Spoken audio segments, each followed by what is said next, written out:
زینب میرے چچا کی اکلوتی بیٹی تھی اور 200 ایکڑ زمین کی مالک تھی، اور ابا جان اتنی بڑی پراپرٹی کسی غیر کے حوالے نہیں کرنا چاہتے تھے۔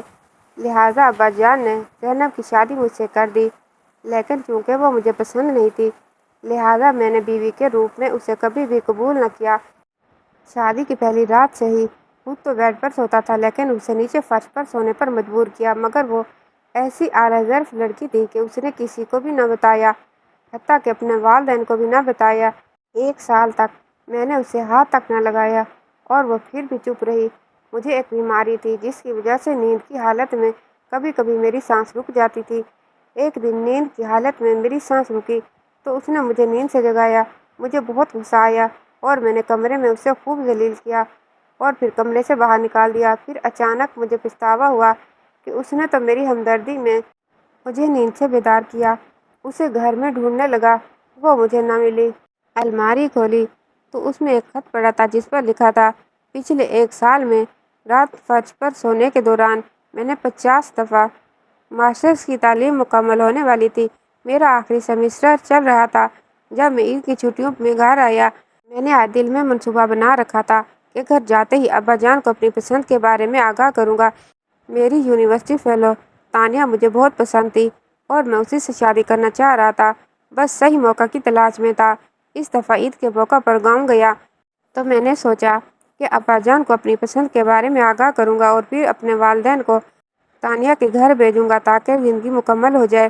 ابا جان نے مجھے جیپ میں بٹھایا اور کہا، آؤ ذرا زمینوں کا چکر لگاتے ہیں۔ میں ابا جان کے ساتھ جیپ میں سوار ہوا۔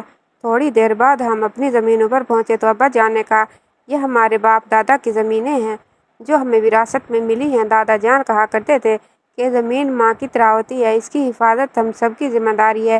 میں نے کہا، جی ابو جان، میں آپ کی بات سے اتفاق کرتا ہوں۔ اس کے بعد ابا جان نے مجھ سے سوال پوچھا کہ تیمور، کیا تم یہ پسند کرو گے کہ ہماری یہ زمینیں جو ہمیں وراثت میں ملی ہیں کسی غیر کے پاس چلی جائیں؟ میں نے کہا، ابا جان آپ کیسی باتیں کر رہے ہیں؟ میں کیا، کوئی بھی شخص ایسا بالکل بھی نہیں کرے گا۔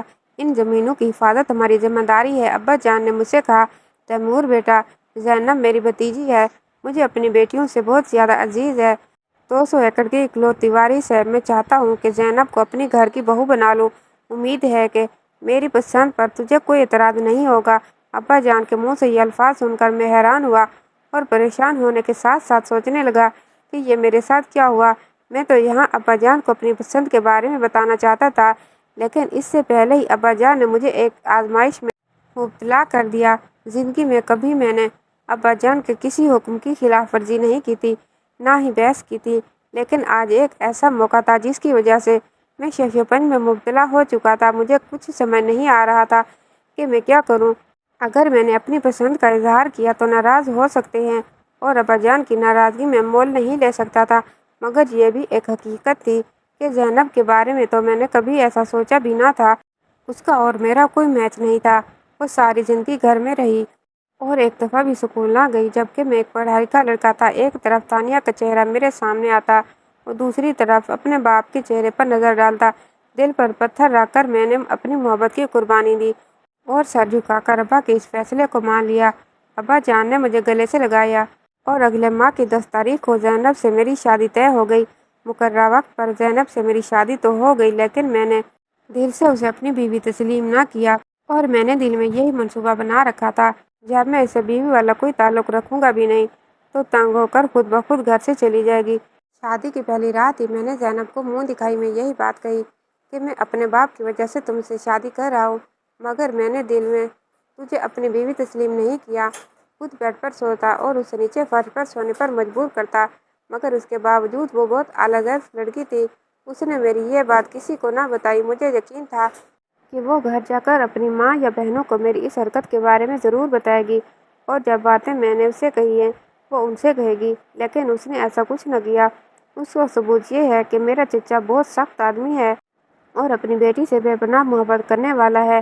اگر وہ اپنے باپ کو بتاتی تو دوسرے دن ہی میرا چچا ادھر آ کر گھر میں ہنگامہ کھڑا کر دیتا، لیکن چچا نے ایسا کچھ نہ کیا۔ یہ اس بات کا ثبوت ہے کہ زینب نے گھر جا کر میری شکایت نہ کی۔ میری ان تمام زیادتیوں کے باوجود اس نے ایک اچھی بیوی بننے کی کوشش کی۔ جب بھی اسے محسوس ہوتا کہ میرا چائے پینے کا موڈ بن رہا ہے